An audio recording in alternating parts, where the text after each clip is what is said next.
Salvando sua redação, Dependentes Químicos, take 2, áudio 11.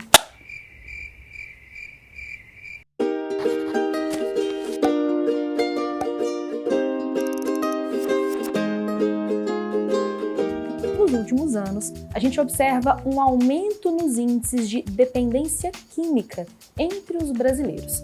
E nesta semana, a gente vai falar sobre os desafios para o tratamento desses dependentes no Brasil contemporâneo.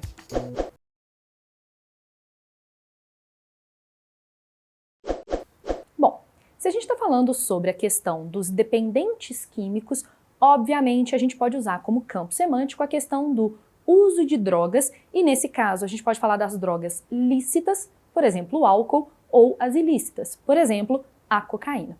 E na hora que a gente está falando dos desafios, são os obstáculos à reabilitação, ao tratamento, à ressocialização desses indivíduos. E se a gente está falando de uma questão que é uma questão também de saúde pública, a gente pode falar desses doentes.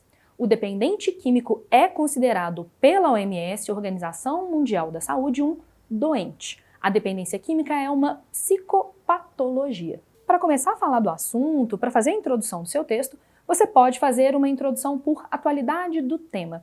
Bem recentemente, agora em junho de 2019, foi aprovada a Lei número 13.840, que autoriza a internação compulsória, ou seja, contra a vontade, de um dependente químico. Ou seja, é um assunto que veio à tona, hein? Se você quiser, outra atualidade do tema é a questão das novas formas de enfrentamento à questão feitas, por exemplo, pela Prefeitura de São Paulo. A gente teve durante um tempo, na gestão Haddad, um programa que se chamava Braços Abertos, que era um programa de tentar encaminhar esses indivíduos para profissões, para empregos, para cargos no mercado profissional.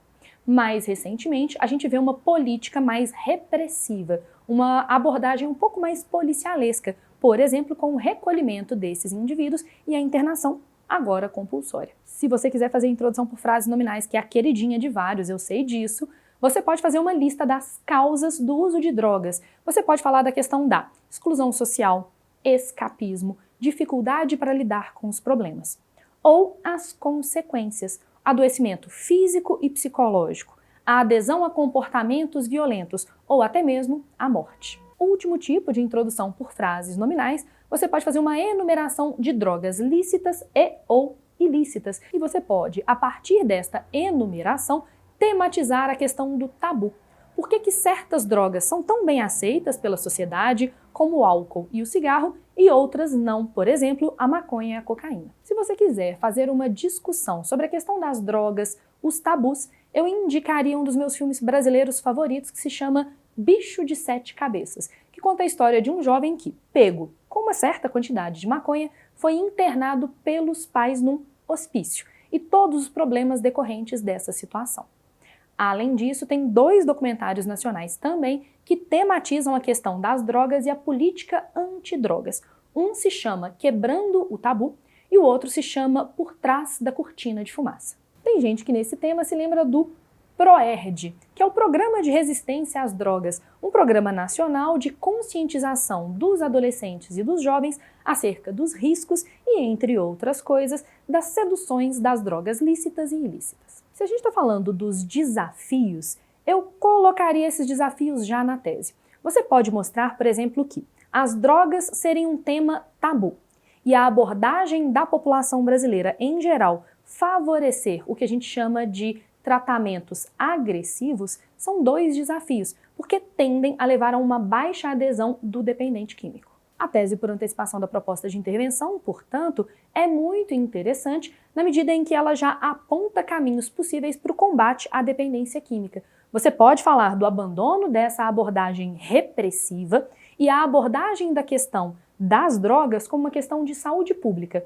não uma questão policial ou mesmo moral. Como repertório sociocultural e uma certa corujice de fã, eu indicaria uma série de vídeos que foi feita pelo Drauzio Varela no seu canal do YouTube, que se chama Deschavando, em que ele fala sobre a questão da maconha ao longo da história e desconstrói alguns mitos e alguns preconceitos em relação a essa droga. No seu desenvolvimento, eu acho que uma das discussões mais interessantes é a ligação entre desigualdade social e uso de drogas. Por que que o uso de drogas é prevalente entre grupos socialmente excluídos? Por exemplo, a questão dos moradores de rua e o abuso do álcool. Ou até mesmo os indivíduos que têm diversas formas de sofrimento psicológico e o escapismo por meio de drogas ilegais ou ilícitas. Pode-se falar também da questão da glamorização das drogas. Há uma série de discursos midiáticos, musicais e artísticos que mostram as drogas como o refúgio dos criativos. E nesse sentido a gente pode até desconstruir estes e outros mitos. Uma discussão muito interessante para o seu texto é a falência da política antidrogas, não apenas brasileira, mas mundial. Essa aposta nas medidas meramente repressivas, combater o tráfico, principalmente de uma maneira excessivamente pontual, só na favela e de uma maneira violenta, não tem funcionado. Você poderia, por exemplo, colocar na sua redação um dos meus documentários brasileiros favoritos, que é o Notícias de uma Guerra Particular, que é lá da década de 90 e já mostrava que a política antidrogas repressiva e concentrada só nas favelas não funciona. Você pode até mesmo fazer uma discussão entre a questão moral, policial e sanitária das drogas. É um fato, ao longo da história da humanidade, os humanos recorrem às drogas como recreação, elemento da religiosidade e válvula de escape. Entretanto, a gente nega esses usos das drogas. Algumas drogas são tabus. Talvez um diálogo mais naturalizado, um diálogo menos cercado de amarras e de rejeições sociais, facilite que o usuário e o dependente procurem ajuda médico-sanitária. Para resolver, ou pelo menos diminuir a questão da dependência química no Brasil, eu sugeriria uma proposta de intervenção que fosse compartilhada entre Ministério da Cidadania, Ministério da Saúde e ONGs de atendimento a essa população. São necessárias campanhas que, primeiro, desconstruam o tabu das drogas, façam com que os indivíduos conversem com suas famílias e com seus amigos a esse respeito, e que mostrem, por exemplo, quais são os sinais da dependência química. Essas campanhas devem ser veiculadas na mídia em geral, considerando que a questão das drogas não é um problema apenas da juventude, não precisa estar concentrado só nas redes sociais. A gente tem, por exemplo, uma prevalência muito grande do abuso de álcool entre idosos no Brasil. Por isso, é necessária a utilização da mídia televisiva, radiofônica e, eventualmente, até a digital. Pessoal, queria lembrar que toda vez que sai um vídeo, sai também uma estrutura textual mastigadinha sobre aquele tema lá no @instajanarabelo, bem como no meu site, janarabelo.com.br. Gostou desse vídeo? Acha que ele te ajudou a escrever uma redação? Pois tem muito mais vídeo vindo por aí. Por isso, assine o canal, coloca lá seu dedinho no sininho, porque toda semana novidades com aprofundamento e muito espírito crítico.